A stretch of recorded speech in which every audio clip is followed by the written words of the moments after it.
in particular, it relates to the number of resources that are available. Because if you think, if you didn't have a Kroger to go to, or rather, if what Kroger had, because that's basically where we get our resources now, that's a modern social evolved structure. But imagine if the number like of cereal boxes instead of like an unlimited supply was only like, or let's just imagine all of them were smaller. Let's imagine you could only eat so much. Well, you would as a result of eating less, only like you would be less of a person in a sense. You might not grow to the same height that you would grow to if you had full nutrition. And what they said is on these islands of Indonesia, there are, even today, there are elephant species that are the size of cows. That's so cute. Yeah, right? So you had these humans who got landlocked on this island and then just shrunk in size to be 3 feet tall. Yeah. So I was curious, then, how come we're not like, everyone's like 6 foot tall, like 8 foot tall? That's a good question. I don't know if that's ever answered here, but yeah, these guys here evolved about 2 million years ago. The species that were in East Africa 3 million years and prior were only about 3 feet tall themselves. They were also extremely hairy and had like full hair, and they had adaptations that allowed them to sleep in trees. So they would sleep in the trees, come down during the day, do what they would do, and then go back up into the trees. What's that? That's kind of creepy. Australopithecine, which technically we call people hominids, and the Australopithecine are like one step before the hominids. And the break happened about 2 million years ago, because there was a period in African meteorology basically where there were lakes that were the size of they said the size of Lake Victoria on there, which doesn't mean anything to me, or possibly the size of a Great Lake.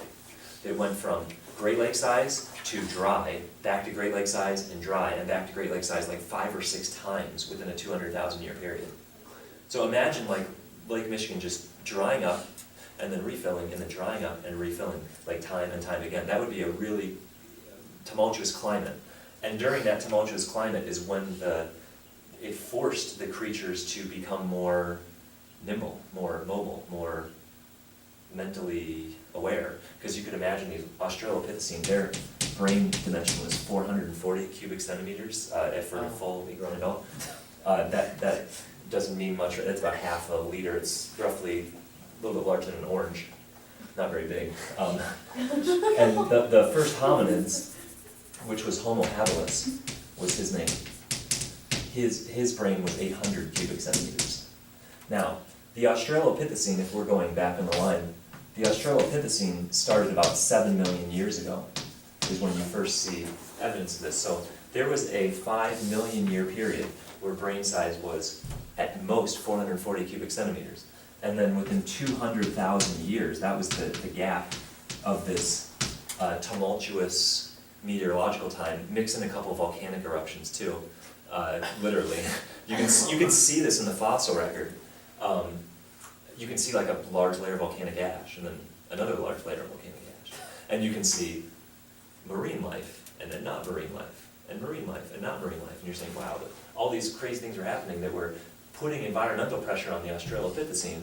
Suddenly, in 200,000 years, after 5 million years of this being the biggest land-born brain on the planet, it almost doubled in size in 200,000 years because of all of those environmental changes. You could imagine the small-brained Australopithecine like looking up to the sky like, no, the rain, or no, like it's drowning, and where the Homo habilis is like, okay, you over there, grab that stick, grab this here, let's make a shelter. Right? Because if you have twice the brain capacity, you're going to have a lot more reasoning ability, and you're going to be less like, why, and more like doing something about it. So that's what led these creatures to be more, they started making tools. They started being able to harness fire and keep fires going, because if you look at the Australopithecine, one more interesting thing about them, these guys were 3 feet tall, and the Homo habilis was like 5 feet tall plus. And that's because they were standing more upright too, that made them more ground creatures than tree creatures. These people would sleep on the ground, but if you're going to sleep on the ground in the African savanna with lions and, well, tigers and, not quite bears, but close enough, lions and tigers and pumas, oh my, right? You're going, and those creatures all hunt at night because they're furry and they don't sweat very well, so the only way to eliminate heat is by panting for them. They don't sweat like we do. You would want to have fire around, because if you didn't have fire around, you'd just be like sitting ducks, basically, lying ducks, you'd be sleeping ducks, and you would be targets. But with fire around, the animals are scared of the fire, and you could use that to your benefit. But anyways, yeah, they became taller and stood more upright, which allowed them to move better. And that's what led to these animals migrating to south of Russia. There's fossilized evidence from 1.8 million years ago, and even out into Indonesia. So that's a heck of a migration from Africa to Indonesia. No planes, no trains, no automobiles, just like on foot moving out there. And then yeah, when you stuck in the island, you shrink in size. Like how their brain size almost doubled, are like the really like geniuses, are their brains bigger than the not geniuses or just filled up? No.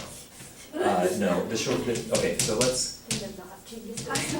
because you're talking about Like today. today, Yeah. like professors at IPFW versus us, do they have larger brains than us? No, probably not. They probably have more, in some senses, more well-developed brains, but the reason for that is strictly a function of education and not a function of thought power. Because Homo sapiens, which is us, have a brain of about 1,400 cubic centimeters, which is obviously even bigger than the original hominids. Almost every human, when they grow up, has a brain about 1,400 cubic centimeters. Almost every human has the same amount of thought power. But how you use that thought power depends on your education, which, starting with these fire creatures, one of the things that fire did, besides giving them protection at night, was it was a social gathering for everybody to come together. And then you have like little wee ones overhearing conversations from the adults and picking up on trades and skills, like making stone tools or how to hunt or whatever. Because you can imagine like someone comes back from the hunt and is like, oh my gosh, you'd never believe, right? And then the little kid hears it and they're like, oh, that's how hunting works. And then they're imagining hunting before they actually do hunt. And then when they get to hunt, they're gonna have a set of skills for hunting. They might even have learned from, because when they would make stone tools, you would tap two stones together, and just from the sounds that it would be made, you could tell whether there were inclusions or fractures that would make it impossible to make a proper stone tool. So you, like, even as like a 1-year-old, you'd be hearing tick, tick, tick, tick, tick, tick, tick, tick, dunk, throw away. Tick, tick, tick, tick, tick, tick, tick, tick, tick, go over here and make the stone tool. Tick, tick, tick, tick, tick, dunk, throw away. And as a little kid, then you'd be like learning how to make stone tools just from seeing people do it. And start making stone tools, and then start making stone tools earlier in life so that you can go up to like spears and other things, and give it a few million years and you got one of these in your pocket, basically.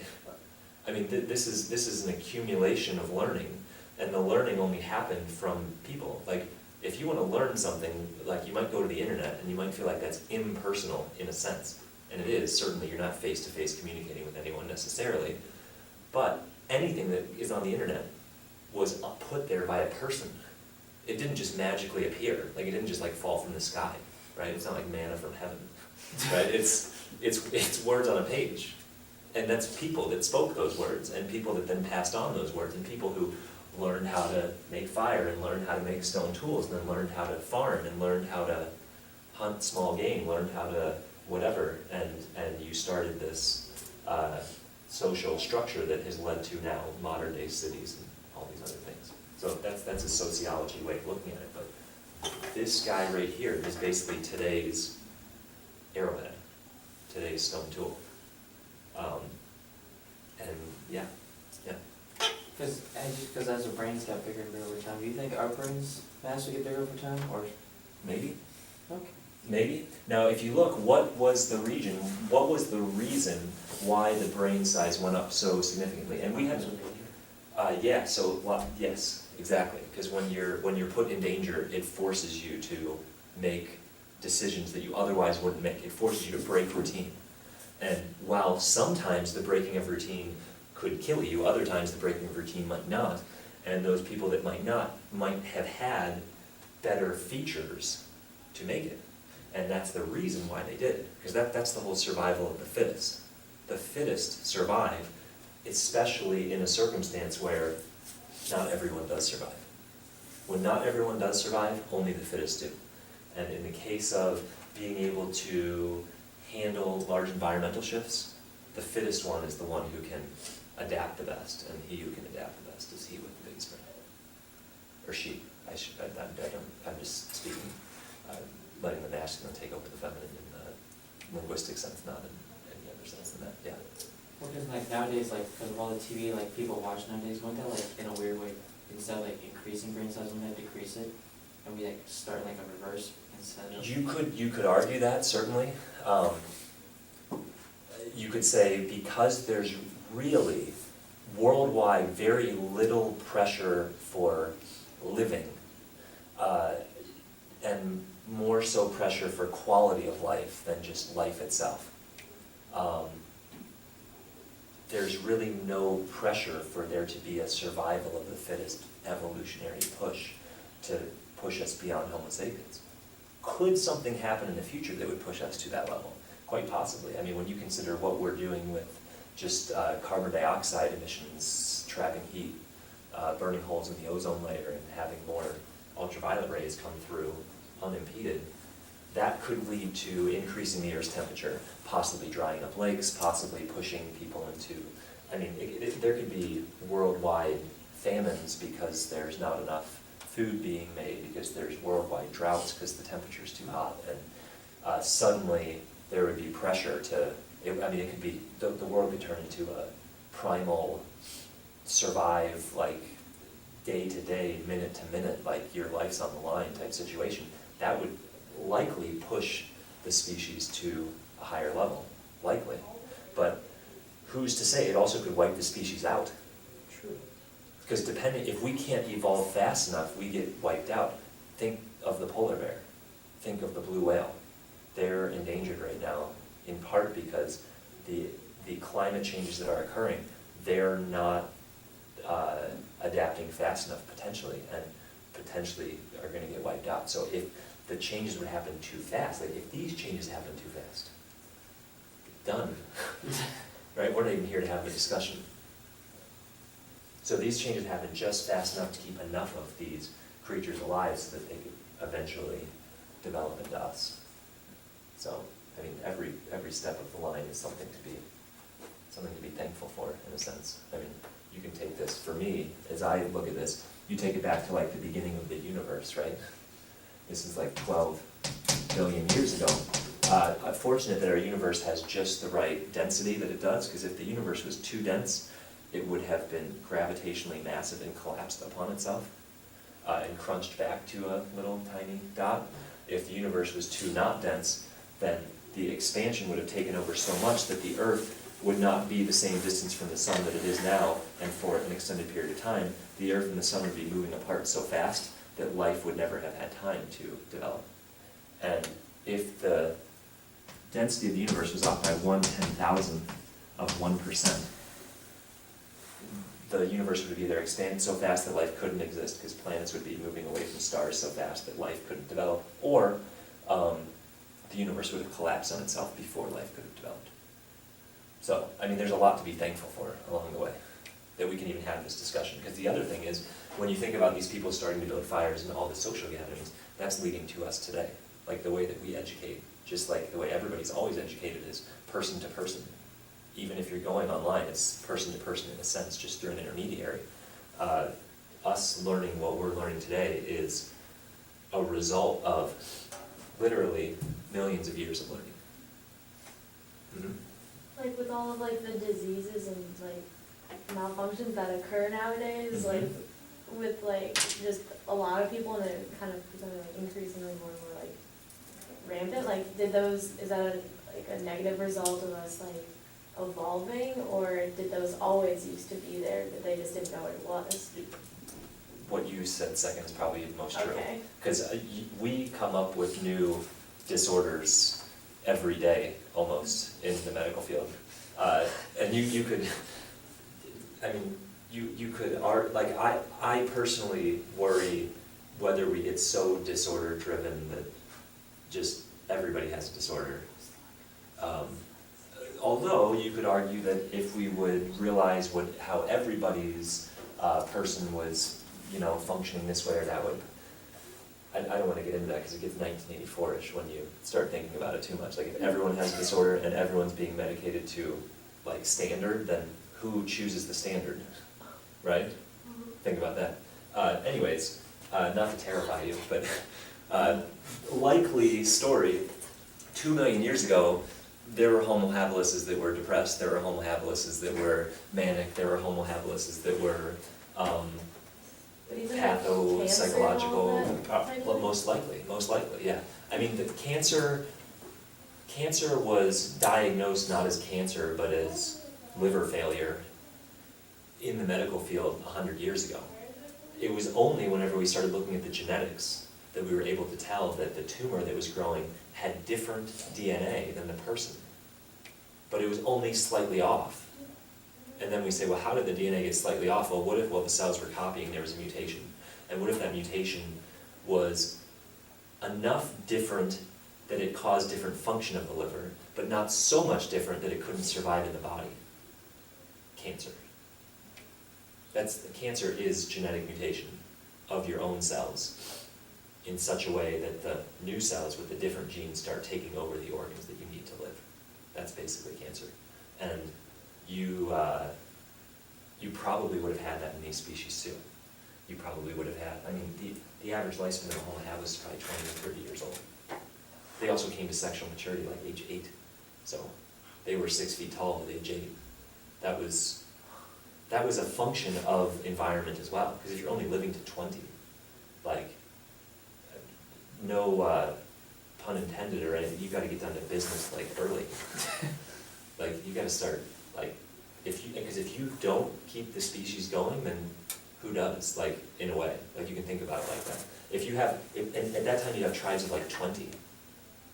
So you would probably at any given moment have like 2 or 3 males and 2 or 3 females of approximately the same age, and that was it. So if you 2 or 3 people didn't like make Homo habilis babies, then who was?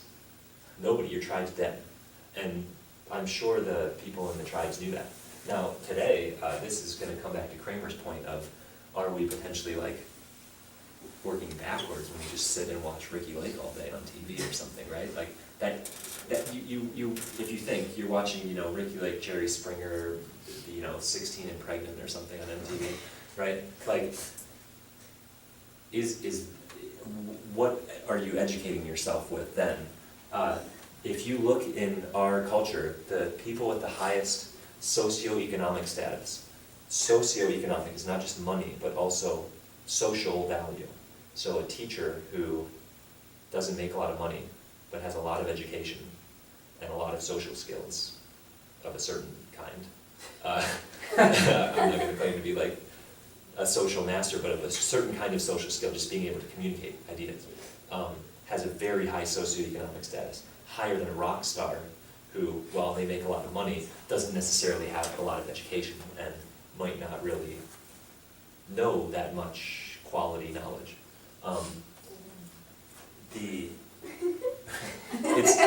So think about this.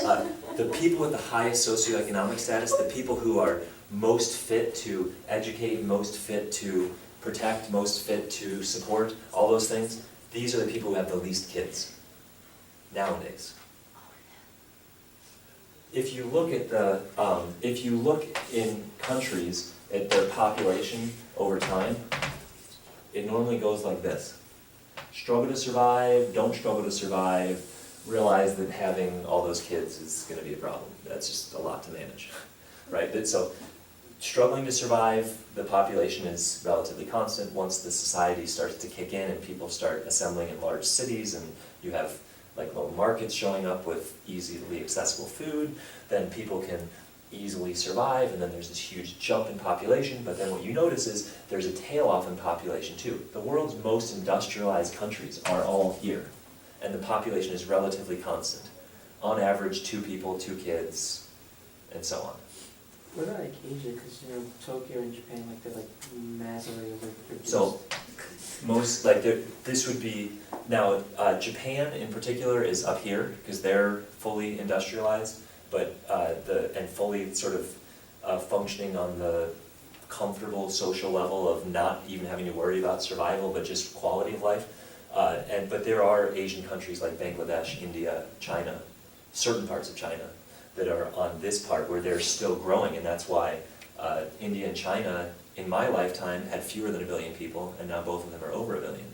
Bangladesh has like 750 million people, and it's the size of a postage stamp on the map. It's the most population-dense country in the world. There's also countries in Africa that are down here, where, South America too, where at this point, when you're still in like the farming stages, when you're still in the almost tribal stages in a sense, where you will probably never go more than 50 miles from where you were born. Just because planes, trains, automobiles, not that easy to come by. And you're farming, you want kids. Because you can only farm so much, but if you had 5 kids, dang, you could farm a whole lot more. So kids become assets here, and kids become liabilities here. I mean, if you think about it, in our society right now, you have a child, do the math, it's like $1 million during the child's lifetime that you're supporting that person. So that's a liability, because you're thinking, wow, $1 million, I could have a boat and a plane and whatever, right? That's a reasonable thought that would cross your mind here, because you say, I'm all about quality of life up here. And here you're like, I'm all about life, I just need life. And especially when you don't have medicine and all that, like the 5 kids is gonna be an advantage. A couple of them don't make it. Yeah. Cause I remember you were talking about like, this is like talking about, you were talking about like how like when kids that like younger and they ate dirt, they like grew like antibodies against like those diseases and stuff like that. You know, since like after like they're surrounded by a bunch of like disease infested waters and stuff like that, couldn't in a weird way they evolve before any of us do, because eventually their body become more adapted and like I It's guess possible. step up in like a new level of like genetics. It's possible. You would argue that these people being under more survival pressure would be more likely to evolve than us, because no survival pressure, no reason to push the gene pool in any direction. Yeah. Like how you said if like some like traumatic environmental thing happened and we didn't adapt fast enough, we'd be out. Yeah. Could there be some sort of like environmental or something that could wipe out like the disease but not the species, or is that not possible? Like that the disease couldn't adapt fast enough to survive, so it would- Certainly, that's possible. Yeah, I mean, there could be, there are, like, smallpox used to run rampant, and there hasn't been a case of smallpox on the earth in 100 years. Just hasn't existed. Now, the United States government in the 5th basement of the CDC has a vial of smallpox. Just in case smallpox ever runs rampant again, they can make a vaccine.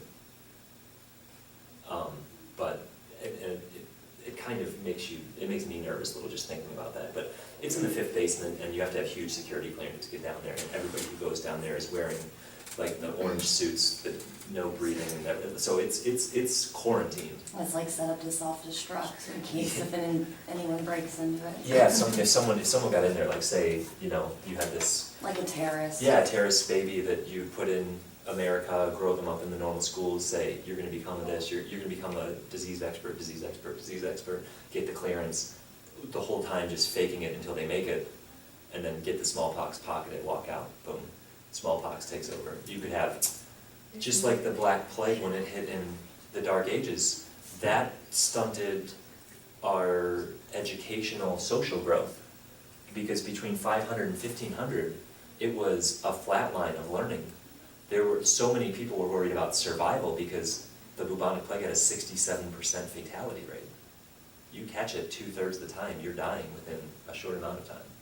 And if you do make it, you're gonna have these like swollen sores all over the places where you sweat most, and that's gonna be a little bit crippling, just socially, if nothing else, until you get rid of those sores. And now what do you do? Like, you're probably seen as like a leper because you've been diseased or something, I just found a case of that in Texas, actually, in a 9-year-old girl. which is scary to think that the bubonic plague is still. Well, she said, I know I've told you before, but she was playing outside and she put her jacket down on the ground and it was really close to a dead squirrel. And the fleas, the animal, you know, the insects that are decomposing it or living off of it were trying to find a new host, and since they were feeding on a dead animal, they carried the bubonic plague and it got on her jacket and they bit her. And she had to undergo some extensive, I can't even remember what kind of treatment, I think it was an antihistamine or something like that, or she would have died. Because if you, I mean, to think about it, if you were a flea, you want to live off a dead organism or like a live organism, right? Yeah, they're trying to find a new That's- host. New host, yeah, and that, the dead rodents was what spread the bubonic plague back in the Dark Ages.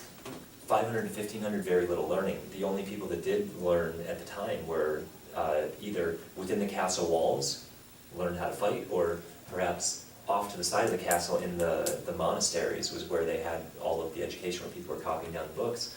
And then once the bubonic plague was off and out of the population in general, then you had the Renaissance. Because when you don't have to focus on survival, you can focus on quality of life, which is becoming educated, knowledgeable, sort of allowing yourself to view things on a different level. But this is what's happening to the world's population. This is what happens to any population over time, is this tailing off. And to come back to the point of, are we possibly regressing? Maybe. I feel like history repeats itself. Mhm. It does. Like it starts off great, then something terrible happens, then something new, then it ends. And the terrible things that happen often either cause greater than great things to happen, or like worse than worse things to happen. It's normally a double-edged sword.